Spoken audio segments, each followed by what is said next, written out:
Hi friend, I just wanted to take a minute to invite you to our Lash Biz Babes Experience 2026.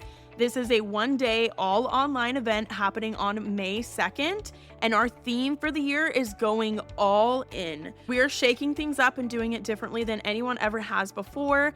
This is going to be an all online event as usual, but it's going to be 100% a curated journey throughout your day as we guide you through the mindset, strategy, and passion needed to go all in on your business to make it your best year in business yet. All lash artists, estheticians, and beauty professionals are invited to join us. There will be guided sessions, interactive workshops, a panel discussion, and big giveaways happening throughout that whole day. And tickets are on sale now for only $199. Payment plans are available. Let's go all in on our businesses for 2026 together. All the details and the link for tickets are down in the show notes below. I would love to have you join us online in May. Welcome to Lash Biz Babes, the podcast for solo beauty business owners who want to build a full clientele and create a business and life that they truly love. My name is Erica. I'm your host. I'm a lash artist turned beauty business coach, lash educator, and social media manager for salons and beauty businesses. I'm so happy that you're here. Let's go ahead and jump into today's episode.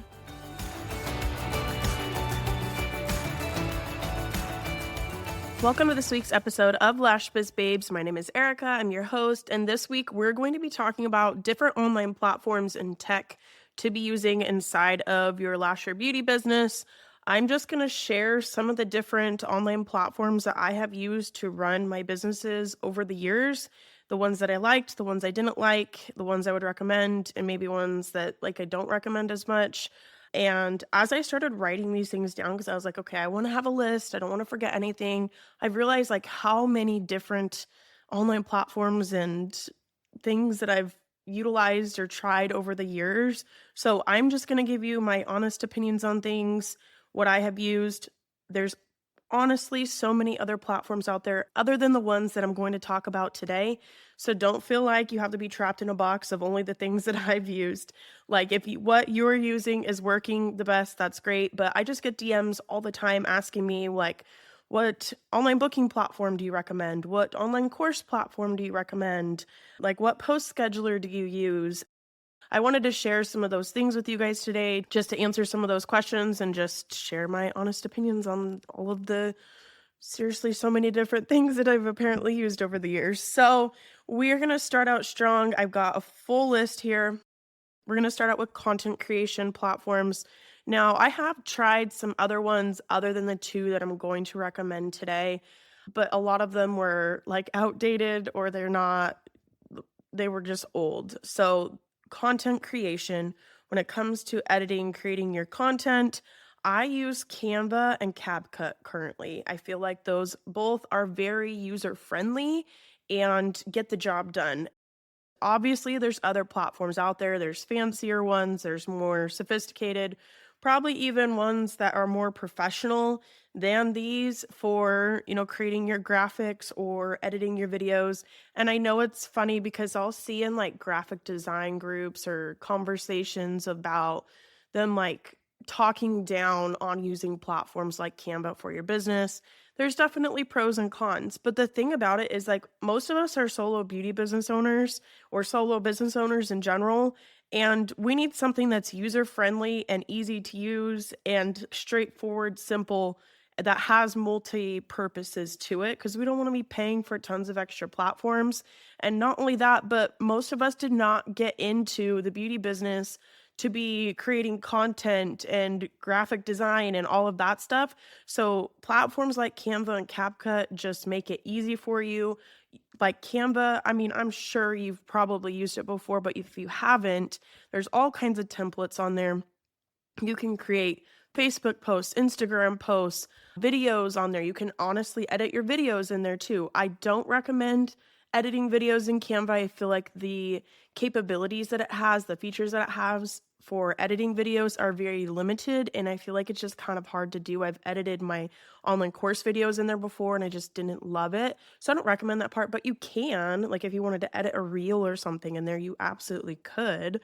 But then also you can create in-person marketing materials, so flyers, postcards, t-shirts, all kinds of things like that, like signs. I've created stuff for trade shows, like materials and different signage and the graphics for the tablecloths and stuff like that.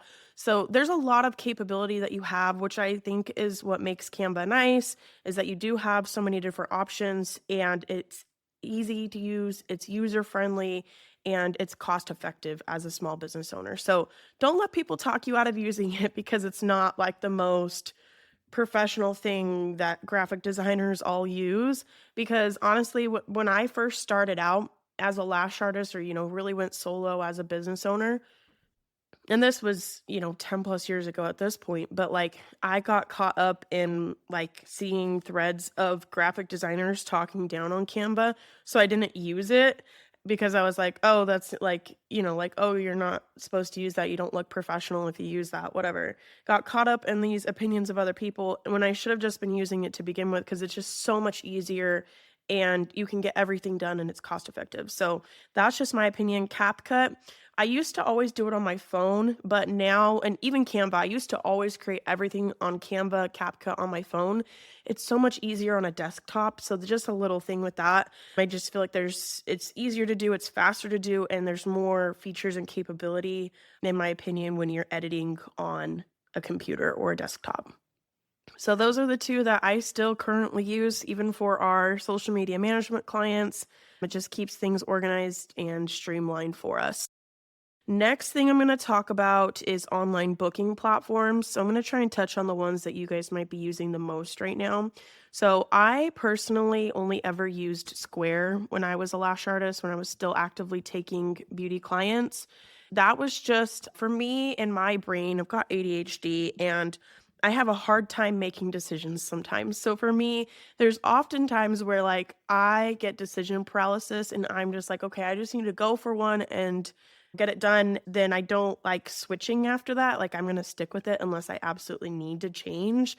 So I just always use Square. That is what I was familiar with. I feel like the client end of Square is very user friendly. However, it doesn't have all the features and capability and all the flexibility that other platforms do have.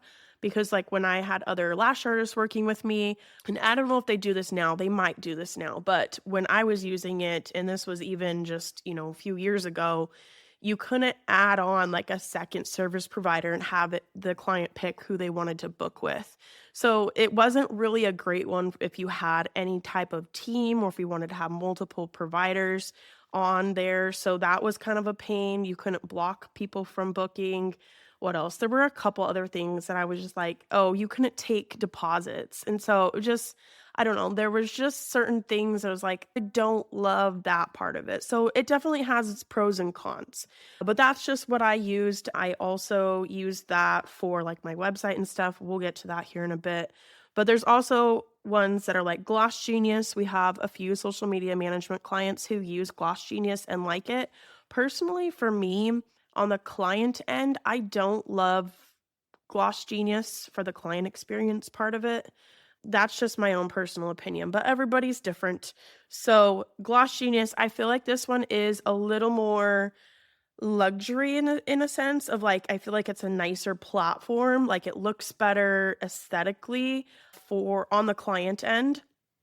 So just something to think about, if you're trying to really match every part of your business to your brand, then if you want something that's maybe a little more fancy looking or, that like gives that luxury feel, Gloss Genius can be a good one for that.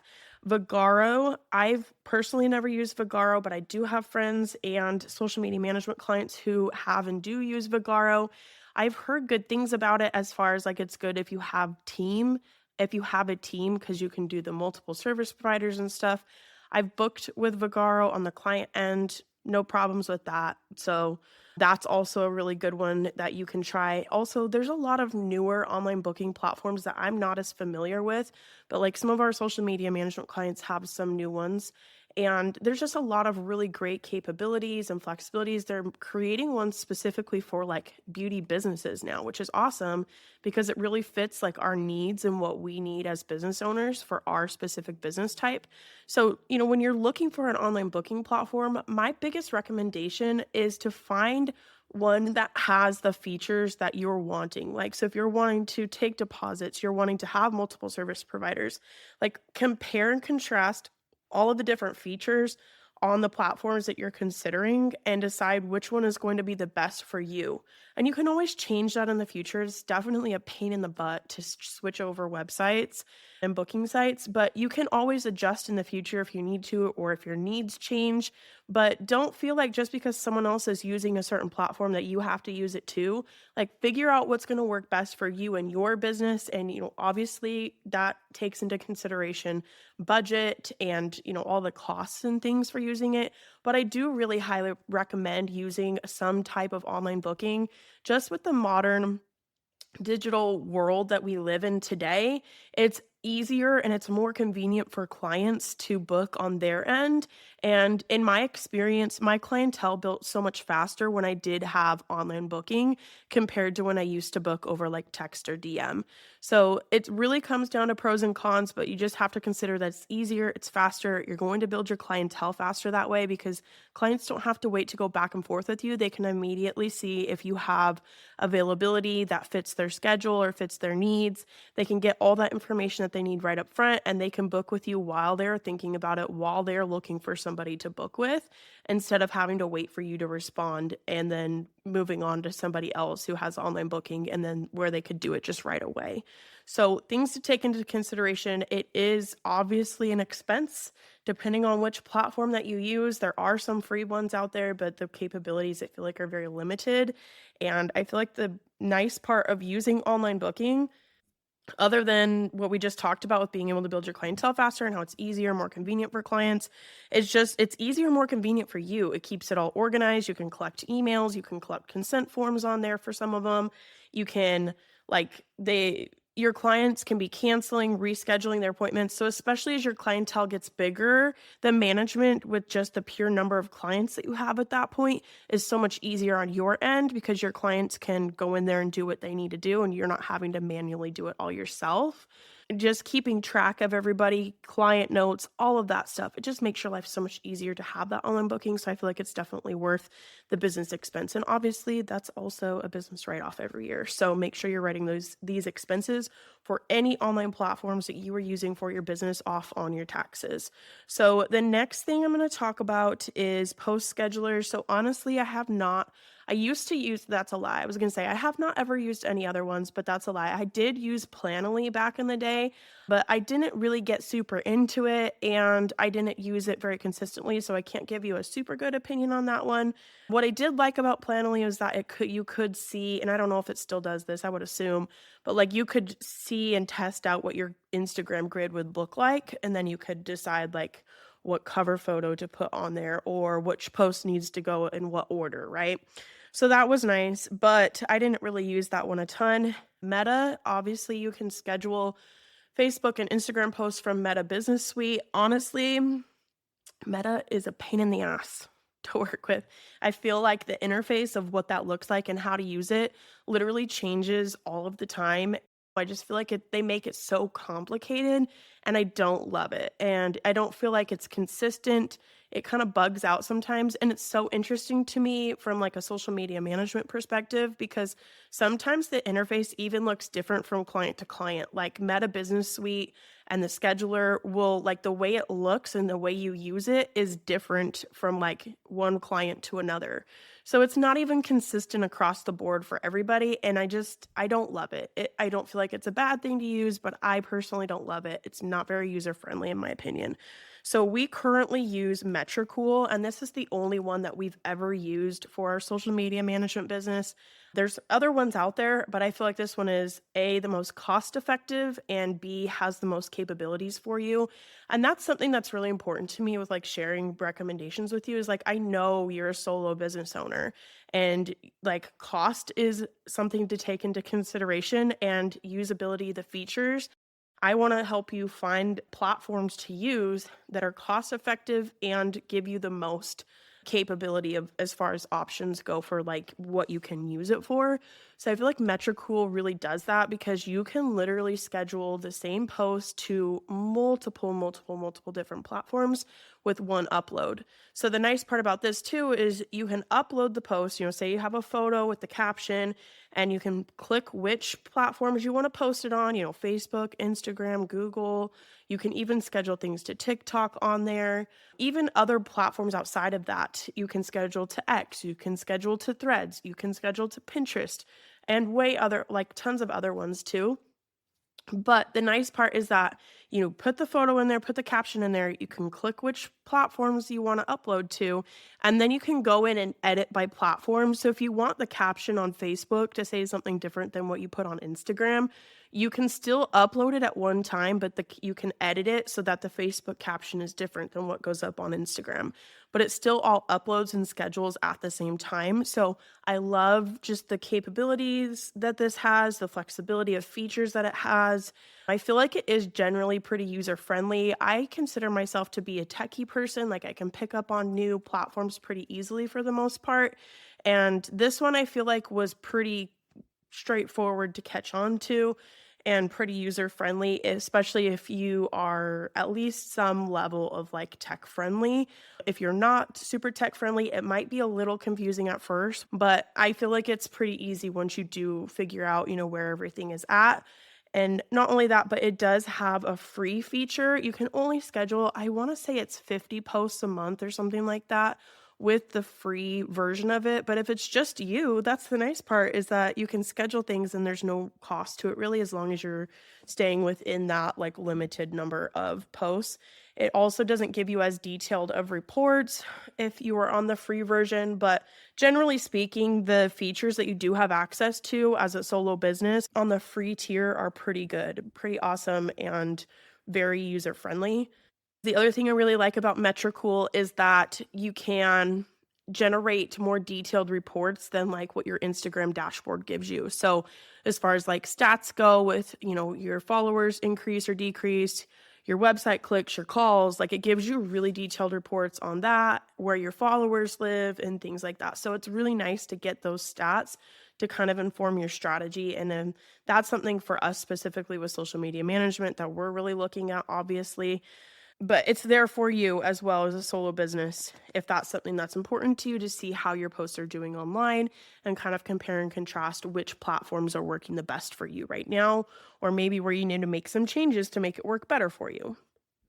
And just a side note here, I should have said this at the beginning, but the platforms that I do recommend, I am going to put links for those down in the show notes below so that you guys can go check them out. So if you're like, oh, I want to check out Metricool, I'm going to put a link for that down in the show notes below so that you guys can, go see if that's something that you might want to use or not.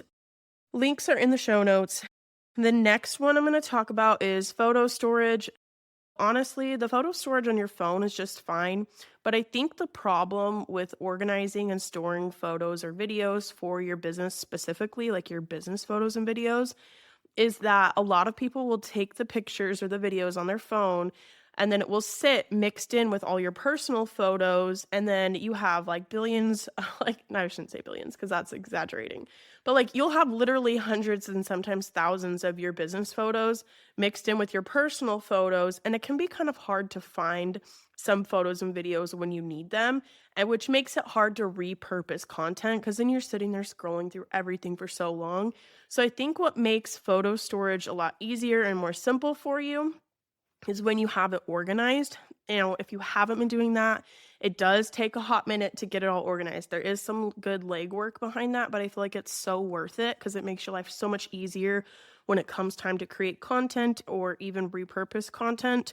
So we personally use Google Drive for our social media management clients. So we'll have different folders for different photo types, different video types, for logos, brand photos. And that way, everything's also in one place. So when you go to create content, you're like, okay, great, let me pull from the drive, right? You could also use Dropbox for this. I use Dropbox for like more of my personal photos. A lot of like the photographers that I've worked with over the years for family photos or brand photos will deliver the photos via Dropbox. And so I just ended up having a good collection of stuff on there. But you can also organize things into different files and folders on there. So that's what makes it nice. If you don't want to use anything like that, you can also just organize everything on your phone into different albums. But the point of this is that it's organized and you're taking the time to separate it all out, put it into one place, and that way when you go to create the content, you can easily find before and afters. You can easily find like lash lift photos or studio videos or whatever it is that you're looking for. If you need to find your logos, it's all there for you and it's all organized. That's going to make your life so much easier when it comes to creating content or really doing anything for your business, whether it's putting stuff on your website, putting together in-person flyers or postcards or signage, anything like that. This is just going to make your life so much easier. And especially when it comes, like if you have a team, if you have multiple people working for you, this is going to keep things way more organized. That's one of the things we do love about having the Google Drive, especially if you have a team, is because you can create a folder for your team member and then they can upload directly to that folder for you. Everyone's stuff is in one spot and you're not having to have them send it to you and then you have to upload it or anything like that. They can upload directly to the Drive folder. It's all organized. It's all in the same place. And it's a big time saver for you as the owner. So that's my 2 cents on photo storage. The next one, I'm actually going to do online course platforms. I get this question asked often as far as like, oh, I want to do an ebook. I want to put together a little online course. What platforms have you used? What platforms do you recommend? So I've used a few different platforms over the years. There's a couple that I don't remember the names of because like I literally didn't like them so much that I was like, no. I'm like, I can't, just like I've apparently put it out of my brain because I was sitting here trying to like rack my brain thinking of what those platforms were called and I could not remember. So I am still going to talk about 3 of the other ones that I have used, and I've liked all 3 of these platforms. There's definitely pros and cons to them though. So I started out on Kajabi when I first started doing like online course stuff. And honestly, I really loved Kajabi. The nice part about this is that it's kind of all in one. You can have your website, you can have ebooks, digital downloads, online courses, things like that. What I didn't love about Kajabi, I didn't feel like it was as user-friendly. It's definitely more heavy on the tech side and a little more confusing to figure out if you're not very tech savvy. And even though I consider myself tech savvy, it definitely was a little bit of a learning curve to figure out. It was better than some of the other platforms I've used, but it's definitely more complicated. That's because it has more advanced features and just more features, like when you can build out your website on it, right? So that was nice. I did like Kajabi. The other thing I didn't love about it was that it did cost a lot more. Back in the day, I was paying like $150 a month for it. And I'm pretty sure the cost has gone up since then, and you could only have like limited products on that. Like I think that $150 a month, I could have like 1 or 2 online courses. And it's probably changed since then, but those were just a couple things that eventually drove me off of the platform.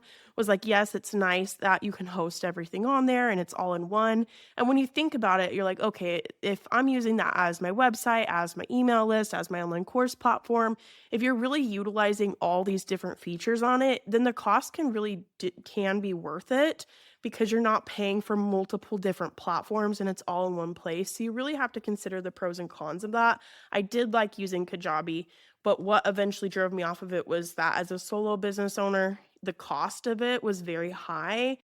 And then just not being able to have multiple different products on there without paying even more was what eventually drove me off. So I feel like that's one to kind of work up to, as your online business gets bigger, as you have more needs for different features, I feel like that would be a good platform.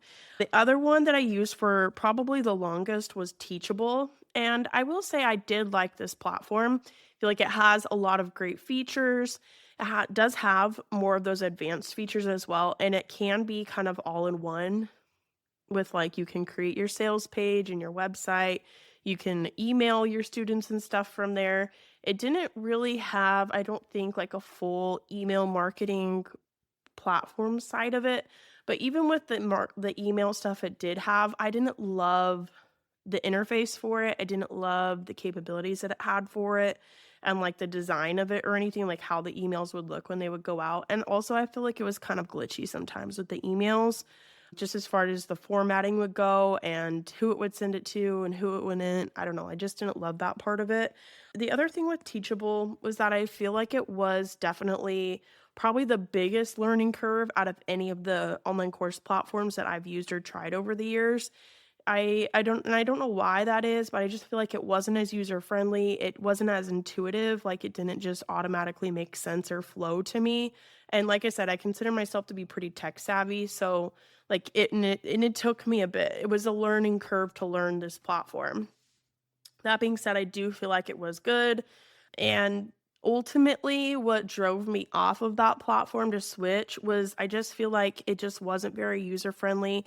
I was having a lot of issues on the student end where like students were having issues with access or payments or in affiliates. It just seemed so complicated.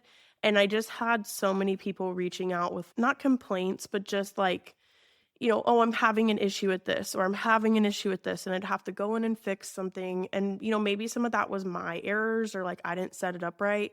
But I just had never had issues like that with other platforms. So that ultimately was like, I don't love this, and I eventually want to switch off of it. But I got to the point where I had so much online course content on Teachable that I was like, oh my gosh, like this is going to take forever to switch off of. So that's what took me so long to switch to something new, is I was just like, oh my gosh, this is so much content to move over. But I did eventually do that. The other thing that drove me off of Teachable eventually was just the cost of it. It just kept going up and up and up.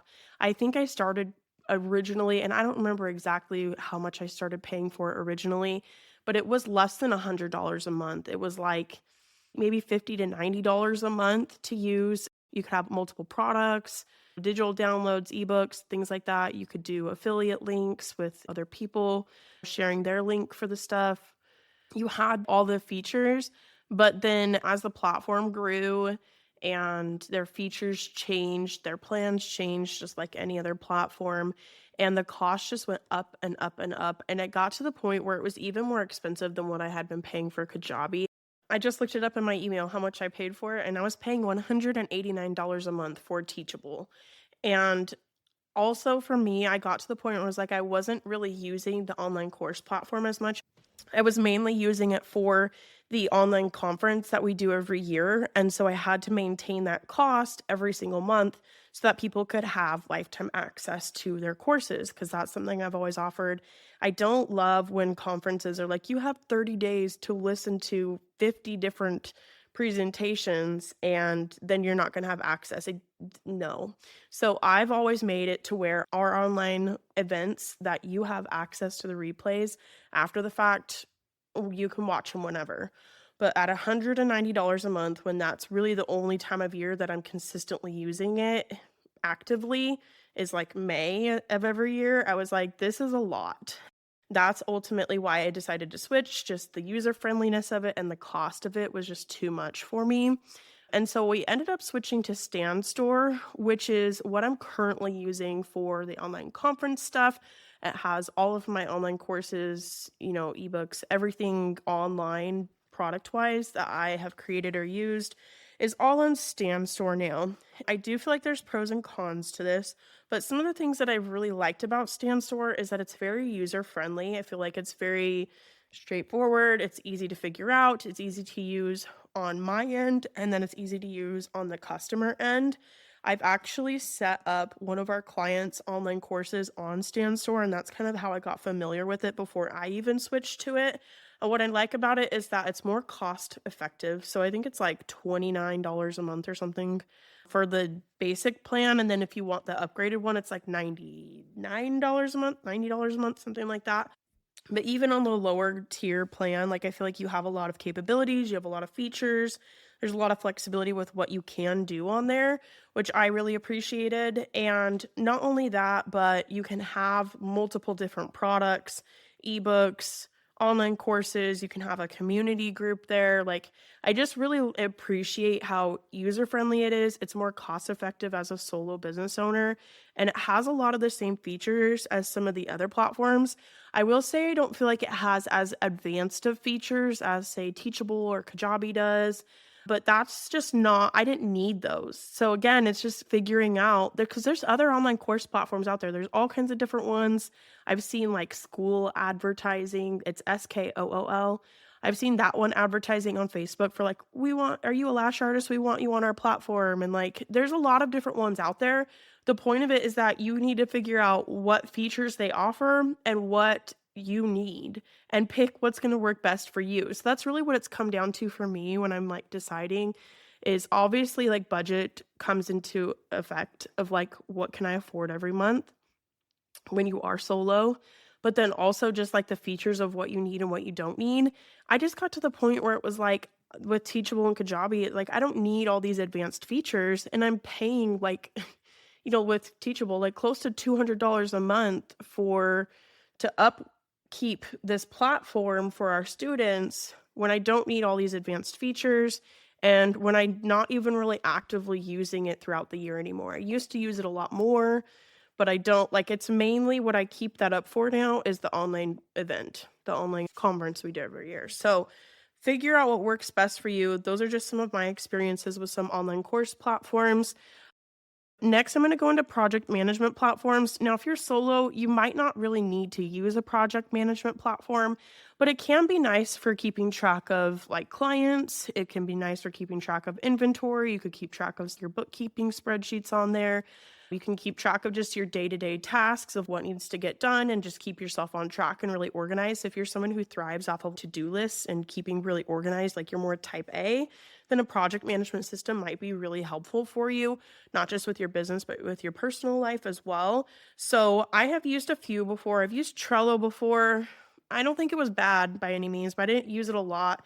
And I found myself like not going back to it to like follow up on things. And I don't know if that was probably more a personal problem, but yeah, I've used it before. I don't think it was bad. I've seen a lot of people who use it, but I haven't used it a ton. When we first started with social media management business, I was using Airtable for our clients and like our end of things.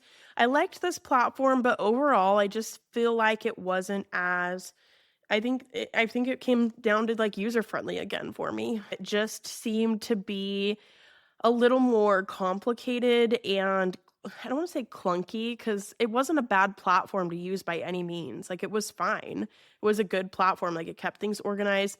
But I just found like the interface and the way that it flowed on other platforms worked better for me. So that's ultimately what had me switch. That again was so annoying to switch everything off of that platform onto a new one, because there was just so much to transfer, because we pulled like all of our clients like captions and content off of that, because that's where we were storing that. But that's also the other thing about Airtable that eventually was like, oh, this isn't going to work, was because it had a limit of like the photo storage you could have, or you had to pay more. And not only that, but if I wanted a client to be able, which obviously this might not apply to your business type, but like if I wanted a client to be able to come on and make a comment to like say approved or not approved, or like, can we make this edit, whatever, I would have to pay extra, like for more seats for them to be able to do that. And just the cost of it just became like so much. It was like, again, like in the $100 range per month.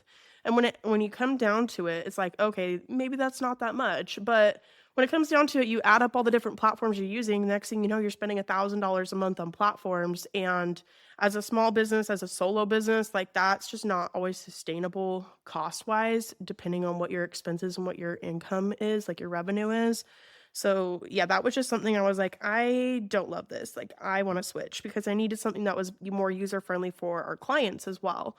So obviously that was something I had to take into account. You obviously, with taking lash clients, that's not going to be a consideration for you. But overall, I feel like if you are a solo beauty business owner, you're wanting to use a project management system for your day-to-day tasks, I feel like Asana or ClickUp is more applicable to you. Asana, I feel like, is more cost-friendly. It's very easy, straightforward to use. And if you're solo, it would be very easy for you. ClickUp is more complicated in the sense that it has more advanced features.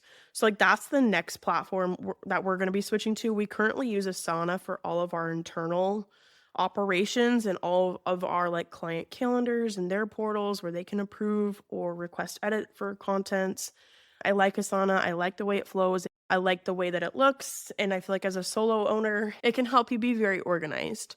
But ClickUp, that's the one. I haven't used that one as much, but it's similar. Like the interface is similar to Asana, but it's more complicated as far as like it has more advanced features. So that's what we're, as a social media management company, going to be switching to in the next year or two. I've already got like the templates and stuff purchased for it to switch on to it. But that's as my team grows, as my business grows, I'm going to get to that point.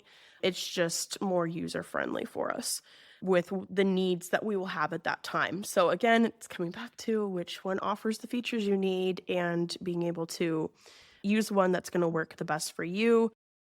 The next one we'll talk about is online forms.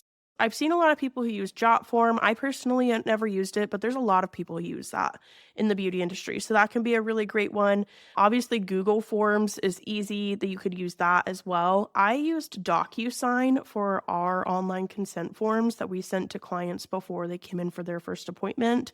What I liked about DocuSign was that I could have it be, and maybe some of the other platforms do this. I don't know because I didn't really use them as much.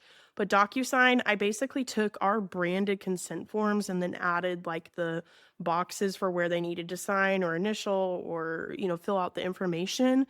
And then that sent it over to them. That also gave me like a certificate of like their IP address and when they signed it and all of those things. If someone came back and said like, oh, it wasn't me who signed that, I had that proof to back it up of like, this is the IP address it came from and all of those things. I had that certificate.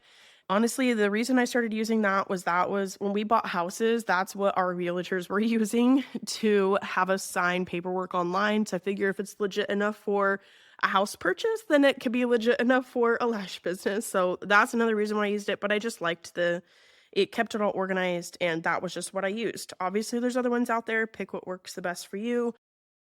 Photo editing, I've just always used Facetune. I started with that, and I've continued to use it. It's just always worked and met the needs that I personally have had. There's obviously other photo editing platforms out there and probably newer ones that maybe have better features or whatever. Again, figure out what works best for you and run with it. I've just always kind of stuck with what I do on that one. I've been able to use it for what I need it for. It has the features that I need, and it's only like $30 a year. So that works for me. So if you ever get into the business of like needing an online scheduler for like an online meeting, so say you are going to do mentorship calls or coaching calls or anything like that, I used Calendly for that. I really liked that. You could set up your schedule on there and like the meeting type, and then you could connect it to like Zoom or whatever online platform you're going to use for the meeting. You could send them the Calendly link. They can fill out the form, book the call, and it will automatically send them the confirmation with the Zoom link on it. So I feel like that was great for automating those things. I also have switched off of that one. And the only reason I switched off of that one was because our CRM platform that we use for social media management, which I'll talk about that next, we use HoneyBook. It had a scheduler feature in there. So it's like, if I'm already paying for HoneyBook, I don't necessarily need to be paying for Calendly as well. So it's again, just like condensing platforms and trying to use the least amount and have ones that have more features. For a lash business, I don't really feel like you need a CRM platform, but if you are in any type of like online course or you're starting to get into maybe coaching or mentoring or anything like that's gotten more popular over the years in the beauty industry, then a CRM platform can be really great to help you keep track of leads and following up, sales, contracts, everything like that. I've seen a lot of like photographers and different service-based businesses like that who also use HoneyBook. So that's what we use for our social media management business. What I like about this is that I can do contracts, I can do invoices, I can keep track of, emailing back and forth. I can do that all within their like client portal in there. It keeps it all in the same place for me and keeps it super organized, and you can put it, like, through the pipeline. So, like, okay, I've sent out, like, they've inquired, or we're in the onboarding phase, or we're actively managing them, or whatever it is, so I can keep track of who's where. It just helps us keep organized on the client end of things. I feel like this is kind of like similar to what an online booking site would be for you as a lash artist. Online booking is going to help you keep organized. It's all your client notes. It's where they can kind of manage their appointments, cancel, reschedule, all of that stuff. So this is kind of like that, but like on it's like that, but on steroids for like different business types, I guess. It helps you keep track of everything. So I do love that if you have anything like contracts. I mean, you could use that for a lash business if you wanted to, but the cost is a lot more. I think it's like, I can't remember how much I pay for it now. It's like $400 a year or something like that, which if you break that down monthly, maybe isn't that much, but it is a larger expense for a full-on CRM platform. I've used other ones before, but that's just the main one we've stuck with. So that is a CRM platform. Online recordings, like if you're recording your online course on or anything like that, or wanting to record podcasts, if you want to start a podcast, I've used Zoom and Riverside for this. Zoom, I feel like it's great. It's fine. It gives you the features and capabilities that you need. The thing I found about it was that I didn't feel like the video quality and the sound quality was as good as other platforms. So we ultimately switched to Riverside, I think last year or the year before. And that one's been good. It has been kind of glitchy at certain times, but it's met my needs currently. I may eventually switch off of it into something different that, better meets my needs in the future. But for now, Riverside's been great for that. And I believe that's connected with Spotify now. So we can kind of talk about podcasting platforms now. I've had a lot of people ask about, how did you start your podcast? What platforms did you use? Things like that. So I started out, it was back in the day, it was called Anchor, and you could record from your phone, which is why I used it, because I didn't really have podcasting mic or any of the fancy equipment. So I literally, like, a lot of like the first couple years of episodes for Lash Wiz Babes was all recorded on my iPhone. You could record in the app with Anchor, and they eventually were bought out, I think, by Spotify. So it's now Spotify for podcasters, I think is what it's called. And I ended up switching off of it because you weren't able to record in the app on your phone anymore. And it was just kind of like, well, that was the main reason I was using that. I might as well switch to a better platform if I can't utilize that feature anymore. If I'm going to have to be on my computer to record anyway, I might as well switch to a better platform. I ultimately ended up hiring a podcast manager sometime around the same time that I switched platforms. So she helped me find a better one, or, recommend a better one. So we switched to Buzzsprout, and I feel like it's been pretty good so far. It's low cost. I think it's like $18 a month. The nice part about Buzzsprout too is that you can have dynamic ads. So when I use Spotify for podcasters, and maybe they've changed this now, I don't know, but when I was using it, if you put an ad on an episode, it would only be in the episodes that you put it on, like manually put it into. Whereas on Buzzsprout, you can do dynamic ads. So you can add an ad to any episode at any time and switch those out as needed. If someone's downloading, say, episode number 2 that was recorded back in like February, I think 2022, but they're listening to it in January 2026, they're still going to hear the same ads that I'm running in January 2026, even though that episode is old.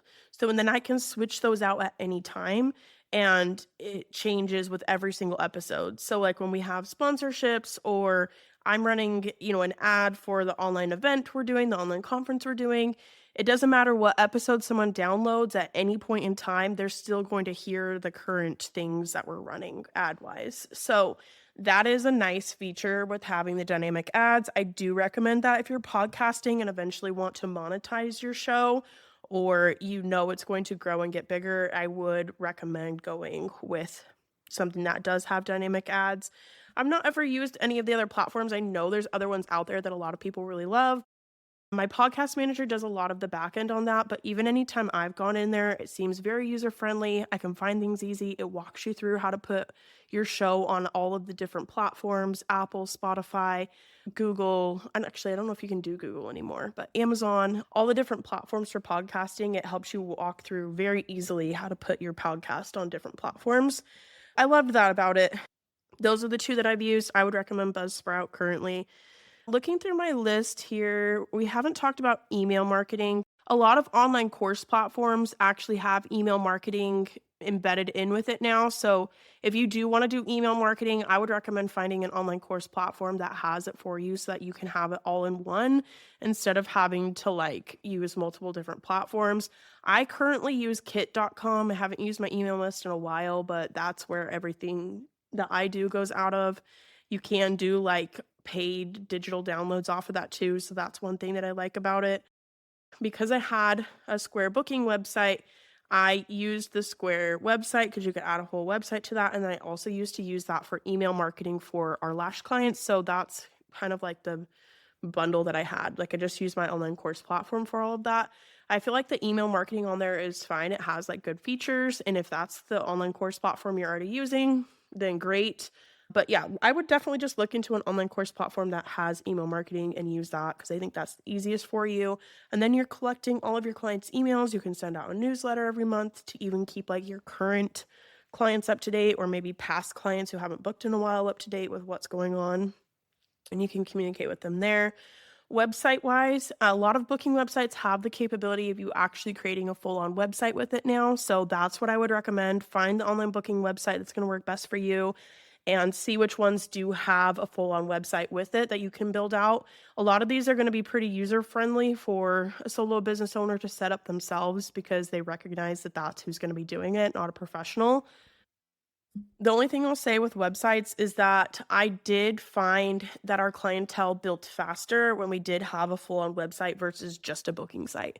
My clientele still built just fine. I was able to build a clientele just fine with only a online booking website, but when I added other lash artists who were working in my studio with me, I added a full-on website at that time, and we were able to build up their clienteles very quickly. So I do feel like that was a contributing factor because we did get a lot of clients from Google at that time. So I think a full-on website is great. That can house your booking site, but that could also be your about page and your services and your portfolio, and you can put policies on there. That's where basically your social media is supposed to be pulling everyone back to your website. That's the headquarters of your business. Okay. So I do recommend having a full-on website. There's also obviously tons of other website hosting platforms out there. Again, think about what features you need and what one is going to best fit your needs as a solo business. I've used Square/Weebly because it's Weebly that owns that now. Or sorry, I think Square owns Weebly now. Anyway, that doesn't matter. And then I've used Squarespace before too. I've also used Wix back in the day. I feel like all of those are pretty generally user-friendly. I don't necessarily recommend one over the other. What I would recommend for you if you want to have a website is find an online booking site that allows you to build on a website with it. I think that's the easiest for you. Okay, next thing, and we're almost done. If you've ever seen on Instagram where they're oh, comment, guide, and I'll send you the link. So then you comment guide and it automatically sends you the link for it. It's not the person that's actually sending you that link right away. They have it set up through an auto DM platform. The one I've used for this is ManyChat. So I've used this for online courses, ebooks, podcast episodes. So if you think that's something that could be beneficial, I think ManyChat was great. It definitely is a little of a learning curve. So be prepared for that. Cost-wise, I feel like it wasn't too bad. I think it was $25 a month. I ultimately don't currently use it just because I didn't feel like I was using it consistently enough to justify the $25 a month cost. But if that's something you're going to use consistently and it's going to help save you time DMing people and all of that, then I think that can be really beneficial. I've heard people in the industry talk down on that stuff. Do not listen to them. Just do what works the best for you. Nobody cares about their opinions if they're not the ones paying your bills and running your business for you. you don't have to take that into consideration. Like, if this is going to make it easier for you, then do what you need to do. Okay. And who cares if they're making fun of people using this feature? Because when I was using it consistently, like that, it saved so much time for me. It increased engagement on the reels. And then people actually, instead of just saying like link in bio, were getting the link straight to their DMs, and the conversions on that were so much higher. So don't listen to other people being so judgmental on how others run their businesses. That's one of my pet peeves for the industry. And I'm not going to get into a whole side rant about that, but like, just do what works the best for you. Okay. Bookkeeping, I've used QuickBooks before. That's fine. It's more of a learning curve and it has a higher cost. When I was solo, I just used a spreadsheet and updated it weekly. Even if you're just updating it monthly, I feel like that works just fine for keeping track of your income and your expenses. The only thing with if you're going to do a spreadsheet, you have to schedule the time and dedicate the time to update it regularly so you don't get behind. Otherwise, you're sitting there sorting through everything and it's a real pain in your butt. So make sure you just have the time to update that regularly. But when I was solo, especially when I first started out, I didn't have a ton of clients yet. If I had like 20 or 30 clients a month, like that was pretty easy to keep up with as far as expenses and income went. And I just use a spreadsheet for that. So when you're doing the expenses spreadsheet, you want to like combine the different categories. So like if you have, food or supplies or websites and online platform costs or inventory, products, things like that. You want to add up all the totals for the different categories, and then that's what you're going to send over to your accountant when it comes tax time. But honestly, I just recommend hiring an accountant, or you could even hire a bookkeeper for you if that would make it easier for you. But at least would recommend having an accountant who does your taxes, and they'll tell you exactly what they need from you and can probably give you some pointers on that. But that's just what I use for my business, and it works well. I think I have just a couple more payment processors. I would, again, find a online booking site that has a built-in payment processor, so everything's all in the same spot for yourself. Even if you're getting paid with cash, you still need to be inputting that into your payment processor so that it can give you accurate totals for your tax reports at the end of the year, and you're keeping track of everything for taxes. Pros and cons, you can have the business one on there. Best pro of that is that it has a lower transaction fee. It doesn't have very good tax forms at the end of the year though, so I think that's a con. Plus, I don't think a lot of accountants really prefer that you're using Venmo. They would rather you use like a legit payment processor. So yeah, I would just find an online booking site that has a built-in payment processor and use that and put all of your business transactions through it. So you're keeping track of everything in the same spot. The last thing I wanted to talk about was wholesale websites. So if you want to sell like retail in your studio, a lot of states you're going to have to get like a sales tax certificate. And once you have that sales tax certificate, you can register for wholesale websites, or you could even go to like the in-person markets where you can go and like see the different options and like order stuff in wholesale. If you were like a boutique or a retail store, that would probably be more of what you're going to. When I was solo, I was just using a wholesale website. There's a bunch of different ones out there. I used orangeshine.com, I think is what it was called.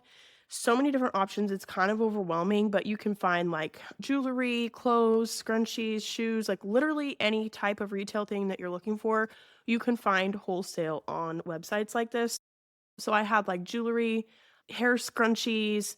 I can't remember what else I bought off of there, but I used to get like our retail wholesale cost on those websites. And that was nice because then my expenses overhead were less and I could make more profit off of that. And you're not paying like taxes on it. So obviously you have to get all the sales tax side of things figured out.